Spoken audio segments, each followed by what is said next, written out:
Odam qanday umr kechirsa, shunday o'lar ekan. Rahmatli qanday yaxshi inson ekanda joni namozda uzilibdi. Bir vasiyatnomasi bor edi. Marhumni bekorga kuttirganimiz qoldi. Qani bo'lmasa mayitni ko'taraylik.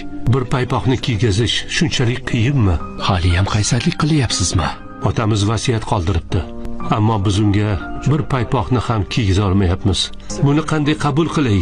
Otang menga ham senga berishim uchun bir maktub qoldirgandi. Farzandlarim, sizga shuncha mol-mulk qoldirdim. Ko'ryapsiz-ku, ketar choqim menga bir eski paypoqni kiydirishga ham izn berishmayapti. Bir kun kelib Alloh buyurgan payti siz ham meni shu holimga tushganingizda sizga ham kafandan boshqasiga izn berishmaydi. Oxiratda sizni qutqaruvchi ashyolaringiz bo'lmagan taqdirda foniy dunyoda qoladigan ashyolaringizni qadrlamang. Foniy dunyodan oxiratga olib ketadiganingiz bir ikki quloch matodan boshqa narsa emas. Ya marhaba.